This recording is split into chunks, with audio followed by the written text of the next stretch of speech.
الحمد لله نحمده ونستعينه ونستغفره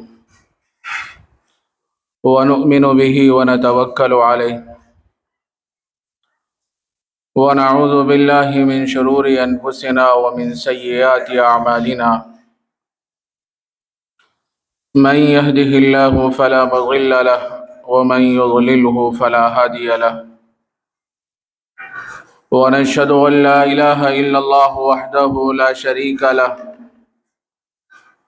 ونشهد أن سيدنا ونبينا ومولانا محمدا عبده ورسوله صلى الله عليه وعلى آله وأصحابه وبارك وسلم تسليما كثيرا كثيرا.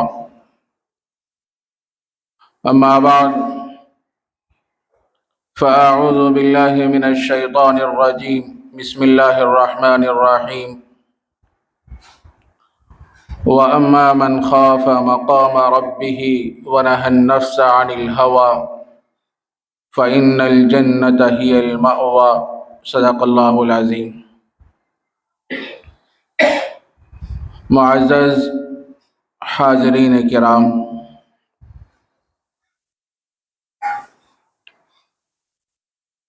آدمی دو چیزوں سے اطاعت کی طرف آتا ہے، یا تو شوق سے آتا ہے یا پھر خوف سے آتا ہے. جب آدمی کے اندر ذوق اور شوق ہوتا ہے، عبادت کرنے کو جی چاہتا ہے، نماز پڑھنے کو دل لگتا ہے اور بہت سے اچھے کام کرنے میں اس کی طبیعت آگے بڑھنے لگتی ہے اور اس کا دل مائل ہونے لگتا ہے. اور اگر شوق نہیں ہے، خوف ہے، تو بھی آدمی اطاعت کی طرف آتا ہے.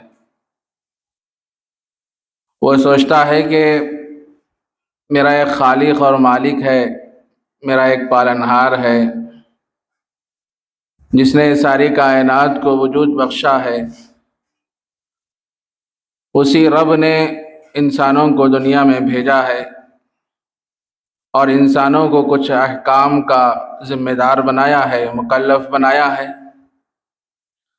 اگر ہم ان عبادات کو انجام نہیں دیں گے تو پھر حق تعالی جل شانہ آخرت میں ہماری پکڑ بھی فرمائیں گے. تو یہ خوف ایک ایسی چیز ہے کہ آدمی اس کی وجہ سے بھی اطاعت کی طرف آتا ہے. آج ہمارے معاشرے میں بہت سی برائیاں اور خرابیاں جنم لے رہی ہیں. سود کا بازار گرم ہے، رشوت کا بازار گرم ہے، ظلم و فساد عروج پر ہے، بے حیائی اور عریانیت کا ایک سیلاب ہے. ہر جگہ قتل و غارت گری ہو رہی ہے، خون خرابہ ہو رہا ہے اور نہتے معصوم اور کمزور مسلمانوں کے ساتھ ظلم کا معاملہ کیا جا رہا ہے. یہ سب خوف خدا نہ ہونے کا نتیجہ ہے. اگر بندے کے دل میں یہ چیز پیدا ہو جائے کہ میں جو کام کرنے جا رہا ہوں کہ اس سے میرا مولا ناراض ہونے والا ہے، ناخوش ہونے والا ہے، تو پھر وہ کوئی ایسا کام نہیں کرتا کہ جس سے اللہ تبارک و تعالی ناراض ہو جائے. خوف ایک بہت بڑی نعمت ہے.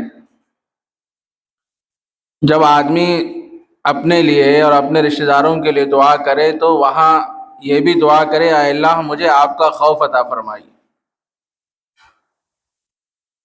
اور خوف کے بھی درجے ہیں. امام غزالی رحمۃ اللہ علیہ نے خوف کے 3 درجے بیان فرمائے. پہلا جو درجہ ہے وہ عوام الناس کا ہے، وہ بھی اللہ سے ڈرتے ہیں، لیکن گناہ ہونے کے بعد، غلطی ہونے کے بعد ڈرتے ہیں کہ اب میرا کیا حال ہوگا۔ عوام الناس کا خوف بچے کے خوف کے مانند ہوتا ہے۔ جس طرح کسی چھوٹے سے بچے کو کانچ کا گلاس دیا جائے، ظاہر ہے وہ چھوٹا سا بچہ کانچ کی گلاس کی حفاظت تو نہیں کرے گا، اس کو اٹھا کے پھینک دے گا۔ پھینکنے کے بعد وہ روئے گا کہ اگر میری والدہ کو معلوم ہو جائے گا تو میری پٹائی ہوگی۔ تو عوام الناس کا خوف بھی اس درجے کا ہوتا ہے کہ ان کی زندگی گناہوں میں گزرتی ہے، گناہ ہونے کے بعد ڈرنے لگتے ہیں کہ اب میرا پروردگار میرے ساتھ کیا معاملہ کرنے والا ہے۔ ایک اس سے اونچے درجے کا ایک خوف ہے، وہ خوف ہے ابرار کا۔ ان کی زندگی تو طاعتوں میں، فرمانبرداریوں میں، اعمال صالحہ میں گزرتی ہے، لیکن وہ سوچنے لگتے ہیں کہ جیسے مجھے نماز پڑھنا تھا، جیسے روزہ رکھنا تھا، جیسے اللہ کے راستے میں خرچ کرنے کے بارے میں فرمایا گیا تھا، شاید میں اس انداز سے نماز نہیں پڑھا، شاید میں اس انداز سے روزہ نہیں رکھا، شاید میں اس انداز سے اللہ کے راستے میں خرچ نہیں کرا۔ وہ اطاعت کرنے کے بعد، فرمانبرداری کرنے کے بعد ڈرتے رہتے ہیں میری کی ہوئی عبادت اللہ کی بارگاہ میں شرف قبولیت اور اللہ تبارک و تعالیٰ اس کو قبول فرمائے کہ نہیں فرمائے، یہ ابرار ڈرتے رہتے ہیں۔ یہ بھی خوف کا ایک درجہ ہے۔ اور ایک درجہ اس سے اونچا ہے، وہ درجہ ہے عارفین کا۔ عارفین کی زندگی تو اطاعت میں گزرتی ہے، فرمانبرداریوں میں گزرتی ہے، لیکن وہ اپنے مستقبل کے بارے میں ہمیشہ سوچتے رہتے ہیں اب تو میں اطاعت کر رہا ہوں، فرمانبرداریاں کر رہا ہوں، نہیں معلوم کہ میرا مستقبل کیسا ہوگا، خاتمہ بالخیر ہوگا کہ خاتمہ بالخیر نہیں ہوگا۔ وہ اپنے مستقبل کے بارے میں کیا ہے سوچتے رہتے ہیں۔ امام غزالی رحمۃ اللہ علیہ نے خوف کے 3 درجات بیان کرنے کے بعد فرمایا، ہر آدمی کو اپنے اندر عارفین کا خوف پیدا کرنے کی ضرورت ہے۔ زندگی تو طاعتوں میں گزرنے کے بعد اپنے مستقبل کے بارے میں سوچتے رہے اور دعا کرتے رہے، اے اللہ جس طرح اب میری زندگی اطاعتوں میں گزر رہی ہے، میری بقیہ زندگی بھی اطاعتوں میں گزرے، فرمانبرداریوں میں گزرے، اور میرا آخری وقت آ جائے تو زبان پہ کلمہ جاری ہو جائے، خاتمہ بالخیر ہو جائے۔ یہ بڑی سعادت والی موت ہے، بڑی خوش نصیب موت ہے۔ میرے عزیز دوستو، بزرگوں، وہ کتنی سعادت والی موت ہے کہ جس کا آخری وقت اور اس کی زبان پہ کلمہ طیبہ جاری ہو جائے، لا الہ الا اللہ محمد الرسول اللہ جاری ہو جائے، وہ کتنی خوش نصیب موت ہے۔ جب نیک انسان کے انتقال کا وقت قریب آ جاتا ہے تو حق تعالی جل شانہ فرشتوں کو بھیج دیتے ہیں، جاؤ میرے ایک نیک بندے کا انتقال ہو رہا ہے، جاؤ استقبال کے لیے کھڑے ہو جاؤ۔ اور جب اس نیک بندے کا انتقال ہو جاتا ہے، زمین کے وہ حصے روتے ہیں جہاں وہ بیٹھ کر اللہ اللہ کیا کرتا تھا، وہ حصے بھی کیا ہے روتے ہیں۔ اللہ کے نبی علیہ السلام نے حضرات صحابہ کے ذہن و مزاج کو ایسے بنایا تھا، ان کو ہمیشہ یہی فکر رہتی تھی کہ بھائی یہ دنیا مختصر ہے، چند روزہ ہے، عارضی ہے، ختم ہو جانے والی زندگی ہے، اصل زندگی تو آخرت کی زندگی ہے، وہ کبھی ختم نہیں ہونے والی زندگی ہے۔ علماء نے آخرت کی زندگی کو سمجھانے کے لیے ایک بڑی عجیب مثال دی ہے۔ فرمایا کہ دیکھو آخرت کی جو مثال ہے نا، وہ سمندر کے مانند ہے، اور سمندر میں کوئی آدمی سوئی ڈال دے، سوئی ڈالنے کے بعد سوئی کو نکالے تو سوئی کے ناکے پہ کتنا پانی آتا ہے؟ بالکل معمولی پانی ہوتا ہے۔ بس سمجھو کہ دنیا کی زندگی ہے، اور آخرت کی زندگی تو سمندر کے مانند ہے۔ سمندر تو پھر بھی محدود ہے، اور آخرت کی زندگی لامحدود ہے، کبھی ختم نہیں ہونے والی زندگی ہے۔ ایسی زندگی کی تیاری کے لیے اللہ نے ہم کو بھیجا ہے۔ تو میرے عزیز دوستو، بزرگوں، ہر آدمی کو اپنے اندر اللہ کا خوف پیدا کرنے کی ضرورت ہے۔ جب اللہ کا خوف دل میں آتا ہے تو انسان کی زندگی صحیح رخ پہ چلتی ہے، اطاعتوں میں گزرتی ہے، فرمانبرداریوں میں گزرتی ہے۔ ایک مرتبہ غالباً حضرت عمر فاروق رضی اللہ تعالیٰ عنہ نے حضرت ابی بن کعب رضی اللہ تعالیٰ عنہ سے دریافت کیا تھا کہ حضرت یہ بتائیے کہ خوف کسے کہتے ہیں، تقوی کسے کہتے ہیں؟ تو حضرت ابی بن کعب رضی اللہ تعالیٰ عنہ نے حضرت عمر فاروق رضی اللہ تعالیٰ عنہ سے فرمایا کہ کیا تم نے کبھی خاردار اور کانٹے دار راستے سے نہیں گزرے؟ تو انہوں نے فرمایا کہ ہاں، بارہا میں خاردار اور کانٹے دار راستے سے گزرتا ہوں۔ تو کیسے گزرتے ہو؟ تو حضرت عمر فاروق رضی اللہ تعالیٰ عنہ نے فرمایا کہ جب میں کانٹے دار راستے سے گزرتا ہوں تو اپنے کپڑوں کو بچاتا ہوا بڑے محتاط انداز میں اس راستے سے گزرتا ہوں۔ تو حضرت ابی بن کعب رضی اللہ تعالیٰ عنہ نے فرمایا کہ تقوی اسے ہی کہتے ہیں، آدمی دنیا میں رہتے ہوئے خدا کی منع کردہ چیزوں سے بچتے ہوئے زندگی گزارے، اور جن چیزوں کو اللہ نے کرنے کا حکم دیا ہے اسے کرے۔ اسی کا نام تو تقوی ہے، اسی کو تو تقوی کہتے ہیں۔ اور تقوی کا تعلق ظاہر سے نہیں ہے، تقوی کا تعلق تو باطن سے ہے، اندرون سے ہے۔ ایک مرتبہ حضرات صحابہ سے نبی اکرم صلی اللہ علیہ وسلم نے دریافت کیا، بھائی ذرا یہ بتاؤ کہ تقوی کہاں ہوتا ہے؟ حضرات صحابہ خاموش ہو گئے۔ نبی اکرم صلی اللہ علیہ وسلم نے حضرات صحابہ سے فرمایا کہ التقوی ہاں ہونا، تقوی تو یہاں ہوتا ہے، دل میں ہوتا ہے۔ جب دل میں اللہ کا خوف پیدا ہوتا ہے، اللہ کا ڈر پیدا ہوتا ہے، اس کی آنکھ نامحرم کی طرف نہیں اڑتی، اس کے کان معصیت کی باتوں کو نہیں سنتے، اور اس کے پاؤں معصیت کی طرف نہیں چلتے۔ وہ سوچتا ہے کہ اللہ نے جو کان مجھے عطا فرمائے یہ بطور امانت ہے، ہاتھ جو عطا فرمائے یہ بطور امانت ہے، پیر جو عطا فرمائے یہ بطور امانت ہے، اگر اس کا میں صحیح استعمال نہیں کروں گا تو اللہ قیامت کے دن مجھ سے پوچھیں گے۔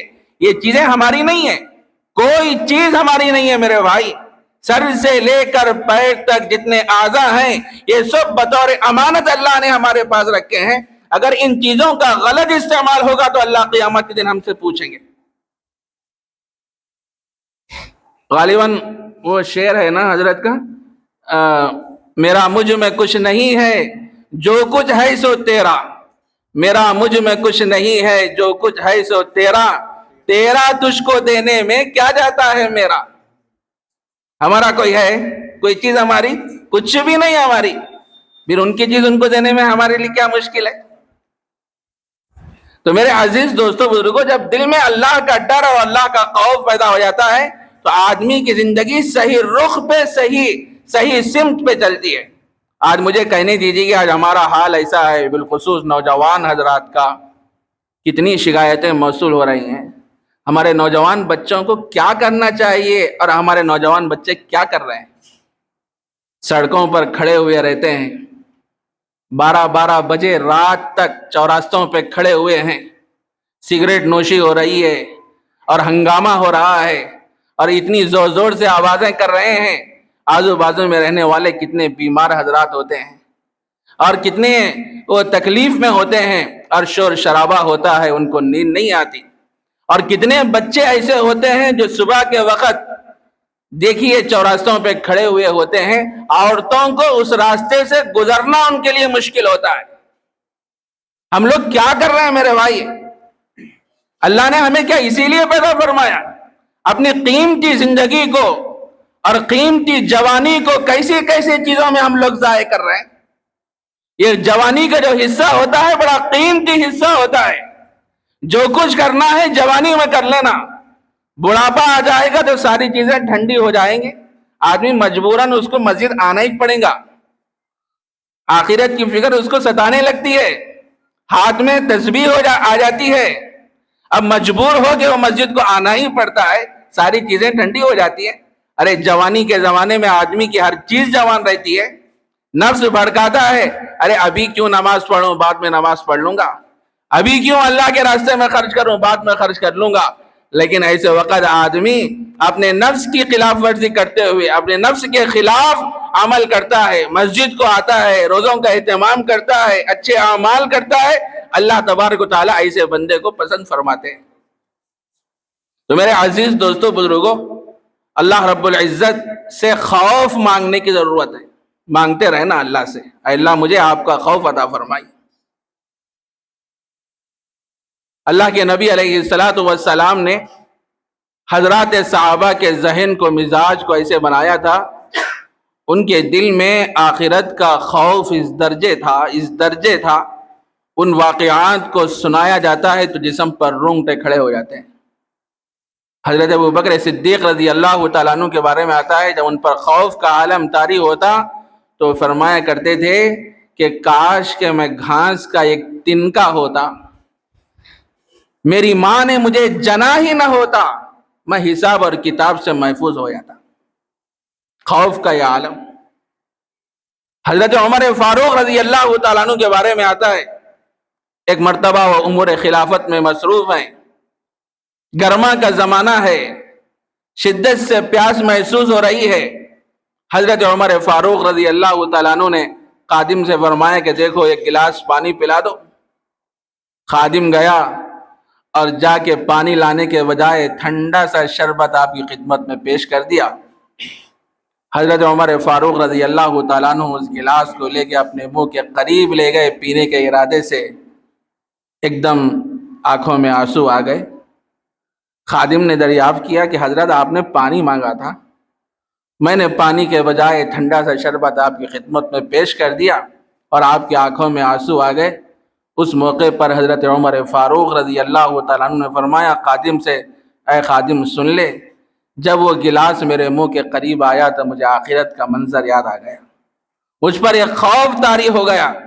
قیامت کے دن اللہ تبارک و تعالیٰ کافروں سے، مشرکوں سے فرمائیں گے اذهبتم طیباتکم فی حیاتکم الدنیا واستمتعتم بها. ارے تم دنیا میں مزے کی چیزیں کھا کے آئے، استعمال کر کے آئے، اب میرے پاس کیا لینے کے لیے آئے ہو؟ حالانکہ یہ آیت کفار کے بارے میں ہے، لیکن حضرت عمر فاروق رضی اللہ تعالیٰ عنہ کے خوف کا یہ عالم تھا. وہ اپنے خادم سے فرمانے لگے کہ مجھے آخرت کا منظر یاد آ گیا کہ اللہ تبارک و تعالیٰ کافروں سے کہیں گے قیامت کے دن تم مزے کی چیزیں استعمال کر کے برت کے آئے ہو، اب میرے پاس کیا لینے کے لیے آئے ہو؟ اس وقت کیا حال ہوگا؟ یہ حال تھا حضرات صحابہ کا.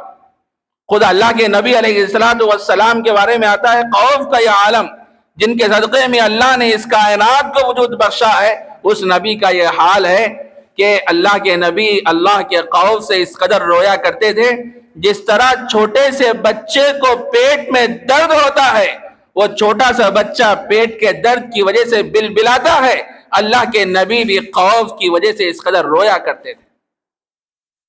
یہ حال تھا میرے بھائی.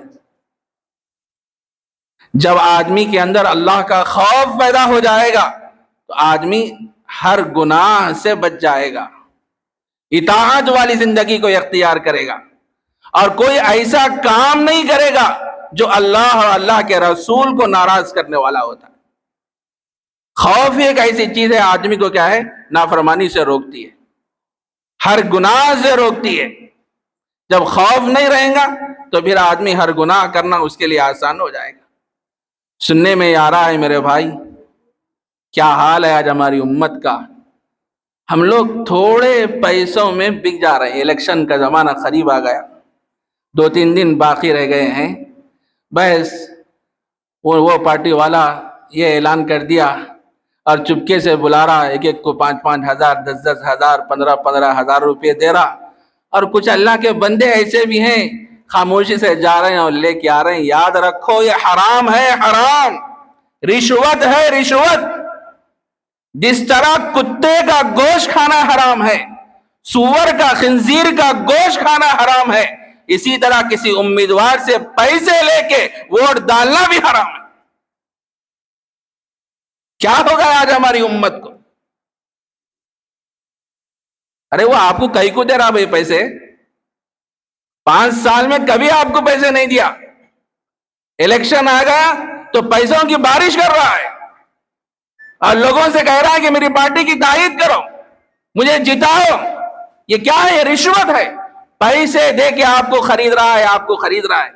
ارے سمجھو مسلمانوں، سمجھو، یہ ووٹ ایک امانت ہے، امانت. ووٹ ایک شہادت ہے. ووٹ ایک سفارش ہے، ووٹ ایک تعاون ہے. اگر اس کا غلط استعمال کریں گے تو قیامت کے دن اللہ ہم سے پوچھیں گے. اچھے آدمی کا انتخاب کرو، سچے آدمی کا انتخاب کرو، جو قوم کی خدمت کرنے والا ہوتا ہے، ایسے آدمی کا انتخاب کرو. لیکن ہم لوگ ایسے کام نہیں کرتے، اور جب الیکشن کا زمانہ قریب آ جاتا ہے تو محض کچھ پیسوں میں، کچھ ہزاروں میں ہم لوگ بک جاتے ہیں، اور وہ ناجائز پیسہ ہمارے پیٹ میں آ جاتا ہے تو عبادتوں میں لذت کہاں سے آئے گی؟ ذوق شوق کہاں سے آئے گا؟ اور دعوے تو بہت کچھ کرتے ہیں متقی ہونے کے، بہت کچھ لمبے چوڑے دعوے ہوتے ہیں، لیکن جب ایسے زمانے میں ہم لوگ کیا ہے، ان چیزوں سے محفوظ نہیں رہتے. اللہ کے واسطے ایسی چیزیں مت کرو. اگر اس کے دل میں اتنی ہی اگر محبت ہوتی لوگوں سے، وہ 5 سال میں تقسیم ہی کرتا، پیسے لوگوں کو دیتا. لیکن عین الیکشن کے موقع پہ جو پیسہ خرچ کر رہا ہے تو کس بنیاد پہ خرچ کر رہا ہے؟ اسی بنیاد پہ تو خرچ کر رہا ہے کہ آپ میری تائید کرو یا میری پارٹی کی تائید کرو. آپ کو کسی کی بھی تائید کرنے کی ضرورت نہیں ہے. دیکھنا یہ ہے کہ کون صحیح ہے اور کون غلط ہے، کون کیا کام کرا، کون کیا کام نہیں کرا، اور کون لوگوں کے حق میں مفید ہے، فائدہ مند ہے. آپ اس کو دیکھو. اللہ نے عقل دی ہے، شعور دیا ہے، لوگوں میں چلتے ہیں، پھرتے ہیں، سب کچھ کرتے ہیں میرے بھائی. ہم یہ فیصلہ نہیں کر سکتے. اور کچھ لوگ دباؤ میں آ کے ووٹ ڈالتے ہیں. بھائی میرا بڑا وہ آدمی بول دے رہا، بھائی میں مجبور ہوں، کیا کروں، کچھ بھی نہیں کر سکتا، اس کے ساتھ میرے کو رہنا ہے. تعلقات خراب ہو جا رہے ہیں. اپنی آخرت کیوں خراب کر رہے ہو؟ اپنی آخرت کو کیوں برباد کر رہے ہو؟ غور کرو میرے بھائی. یہ دینی دنیاوی معاملہ نہیں ہے ووٹ، یہ دینی معاملہ ہے، دینی معاملہ. غلط استعمال ہوگا تو قیامت کے دن پوچھیں گے اللہ ہم سے. آپ ووٹ کے ذریعے سے شہادت دے رہے ہیں، کیا بول کے دے رہے ہیں؟ بھائی میں جس کو ووٹ دے رہا ہوں میرے حق میں بہتر ہے، بلکہ آپ گواہی دے رہے ہیں. گواہی کیسی ہونا؟ صحیح ہونا، نہیں ہونا. جھوٹی گواہی دیے گے تو پکڑے جائیں گے؟ نہیں پکڑے جائیں گے. اور اسی طرح ووٹ کی ایک حیثیت کیا ہے؟ سفارش کی ہے. آپ جس امیدوار کو ووٹ دے رہے ہیں تو سفارش کر رہے ہیں، یہ آدمی اچھا ہے، ملنسار ہے، قوم کی خدمت کرنے والا ہے، اچھا سلوک کرنے والا ہے. ووٹ کے ذریعے سے آپ سفارش کر رہے ہیں. اگر ہماری سفارش صحیح نہیں ہوگی تو پھر عند اللہ ہماری پکڑ ہوگی، اللہ ہم سے پوچھیں گے. اسی طرح ایک حیثیت ووٹ کی امانت کی بھی ہے. امانت کا اگر صحیح استعمال نہیں ہوگا تو اللہ اس کے بارے میں پوچھیں گے. اور ایک حیثیت تعاون کی ہے. اور تعاون کیسے کاموں میں کرنا؟ اچھے کاموں میں تعاون کرنا. وَتَعَاوَنُوا عَلَى الْبِرِّ وَالتَّقْوَى وَلَا تَعَاوَنُوا عَلَى الْإِثْمِ وَالْعُدْوَانِ. اچھے کاموں میں، نیکی کے کاموں میں، بھلائی کے کاموں میں تعاون کرو، گناہوں والے کاموں میں تعاون نہیں کرنا. یہ بہت نازک مسئلہ ہے میرے بھائی. اس وقت کا جو الیکشن ہے بڑا نازک ہے. غور کر کے ووٹ کا استعمال کرو، دیکھا دیکھی مت کرو. اگر ہمارا ووٹ ضائع ہو جائیں گا، کوئی دوسرا آدمی اگر قابض ہو جائیں گا، آ جائیں گا، تو پھر 5 سال تک خون کے آنسو رونا پڑے گا. تو میرے عزیز دوستو بزرگوں، بات کدھر کی نکل گئی؟ میں بڑھ رہا تھا خوف کے بارے میں، ادھر آ گئے. تو یہ بھی خوفی کا ایک حصہ ہے. اب خوف ایک ایسی چیز ہے، جب یہ نعمت انسان کو حاصل ہو جاتی ہے تو پھر آدمی کی زندگی صحیح رخ پہ چلتی ہے، اطاعتوں میں گزرتی ہے، فرمانبرداریوں میں گزرتی ہے. اور اللہ رب العزت نے اپنے بندوں کو بھی خوف عطا فرمایا، اور دنیا کی جتنی مخلوقات ہیں سب کو اللہ نے اپنا خوف عطا فرمایا. سب کو. یہ درخت ہیں، یہ درخت بھی اللہ سے ڈرتے ہیں. کیڑے مکوڑے ہیں، یہ بھی اللہ سے ڈرتے ہیں. حشرات الارض ہیں، یہ بھی اللہ سے ڈرتے ہیں. آسمان ہے، یہ بھی اللہ سے ڈرتا ہے. زمین ہے، یہ بھی اللہ سے ڈرتی ہے. سمندر ہے، یہ بھی اللہ سے ڈرتے ہیں. سب جتنی مخلوقات ہیں سب اللہ سے ڈرتے ہیں. ان کے ڈرنے کا انداز کیا ہے؟ درخت قیام کی حالت میں ہے، وہ اللہ کی تسبیح بیان کر رہے ہیں، اللہ کا خوف ان کے اوپر طاری ہے. کیڑے مکوڑے ہیں، وہ بھی اللہ کی تسبیح کر رہے ہیں، اللہ کا خوف ان کے اوپر طاری ہے. پہاڑ ہیں یہ بھی ان کے اوپر بھی اللہ کا خوف ہے، آسمان کے اوپر بھی اللہ کا خوف ہے، زمین کے اوپر بھی اللہ کا خوف ہے، اور حتیٰ کہ فرشتے بھی یہ اللہ کے خوف سے ڈرتے ہیں، کانپتے ہیں۔ بعض فرشتوں کے بارے میں آتا ہے کہ وہ قیام ہی کی حالت میں، اللہ نے ان کو قیام کی حالت میں پیدا فرمایا تو قیام ہی کی حالت میں، اور بعض فرشتے ایسے ہیں رکوع کی حالت میں ہیں اور قیامت تک وہ رکوع ہی کی حالت میں رہیں گے، اور بعض ایسے ہیں جو سجدے کی حالت میں ہیں، قیامت تک وہ سجدے ہی کی حالت میں رہیں گے۔ اللہ تبارک و تعالیٰ نے ہر بندے کو، ہر مخلوق کو اپنا خوف عطا فرمایا۔ حتیٰ کہ ایک بڑا عجیب و غریب واقعہ ہے، مدینہ منورہ میں ایک صحابی اللہ کے نبی کی خدمت میں حاضر ہوئے اور آ کر اپنے اونٹ کے بارے میں شکایت کیے کہ وہ یہ شکایت کیے کہ اللہ کے نبی علیہ السلام سے کہ میرا ایک اونٹ ہے جس پر میں سامان لے کے جاتا ہوں اور میں اس کے کھانے دانے کا پورا انتظام کرتا ہوں، اور جب وہ شام ہو جاتی ہے میں بھی آتا ہوں اور میرا اونٹ بھی آ جاتا ہے، چونکہ میں تھکا ہوا ہوتا ہوں تو کھانا کھانے کے بعد تھوڑی دیر آرام کی نیت سے سو جاتا ہوں تو میرا اونٹ ایسی غمناک آوازیں نکالتا ہے کہ جس کی وجہ سے مجھے نیند نہیں آتی۔ وہ صحابی آ کے اونٹ کی شکایت کی تو اللہ کے نبی علیہ السلام نے فرمایا ہم نے تمہاری بات تو سن لی، ذرا مدعا علی کی بات بھی سنیں گے، اونٹ کی بات بھی ہمیں سننا ہے، تم تو شکایت کر دی ہے، ذرا اس کی بات بھی سنیں گے۔ وہ اونٹ اللہ کے نبی کی خدمت میں حاضر ہوا، بڑے ادب کے لہجے میں حاضر ہوا اور اتحیات کی حالت میں بیٹھ گیا۔ اللہ کے نبی علیہ السلام نے اونٹ سے پوچھا بھائی تمہارا مالک اس قسم کی شکایت کر رہا ہے، وہ تمہارے کھانے دانے کا پورا انتظام کرتا ہے، خیال کرتا ہے، لیکن تم کیا ہے ایسی غمناک آوازیں نکالتے ہو کہ جس کی وجہ سے تمہارے مالک کو نیند نہیں آتی، ایسا کیوں کرتے ہو؟ وہ اونٹ اللہ کے نبی علیہ السلام سے کہنے لگا کہ اللہ کے نبی میرے مالک نے صحیح کہا، سچ کہا کہ وہ میرے کھانے دانے کا پورا انتظام کرتا ہے اور وہ مجھ پر جو بھی سامان ڈالتا ہے میں لے آ کے پہنچا دیتا ہوں۔ ہم دونوں شام میں جب تھکے ہوئے آتے ہیں اور میرا مالک کھانا کھا کر مغرب کے بعد تھوڑی دیر آرام کی نیت سے سو جاتا ہے اور گہری نیند میں ہو جاتا ہے تو مجھے ڈر لگتا ہے کہیں اس کے عشاء کی نماز قضا نہ ہو جائے، کہیں اس کے عشاء کی نماز قضا نہ ہو جائے۔ میرے دل میں بات آتی ہے تو میں غمناک آوازیں نکالتا ہوں، شاید میرا مالک اٹھے اور اپنے مالک کے فریضے کو پورا کر لے، نماز پڑھ لے، اس واسطے میں غمناک آوازیں نکالتا ہوں، کہیں ایسا نہ ہو قیامت کے دن اللہ مجھ سے پوچھے ارے تو بازو میں تھا، تو نے اپنے مالک کو کیوں نہیں اٹھایا؟ اگر اللہ قیامت کے دن مجھ سے پوچھے تو اس وقت میرے پاس کیا جواب ہے؟ اس واسطے میں غمناک آوازیں نکالتا ہوں۔ میرے عزیز دوستو بزرگوں، اللہ نے جانوروں کو بھی ایسا خوف عطا فرمایا۔ ہم اشرف المخلوقات ہیں، اللہ نے ہمیں مسلمان بنایا ہے، ہماری زندگی کیسے گزرنا چاہیے؟ جو بھی کام کرے تو سوچ سمجھ کے کرنا، تھوڑے مفاد کے لیے، تھوڑے پیسوں کے لیے، تھوڑے لالچ میں ہم کسی کے ہاتھ پہ نہیں بکنا چاہیے۔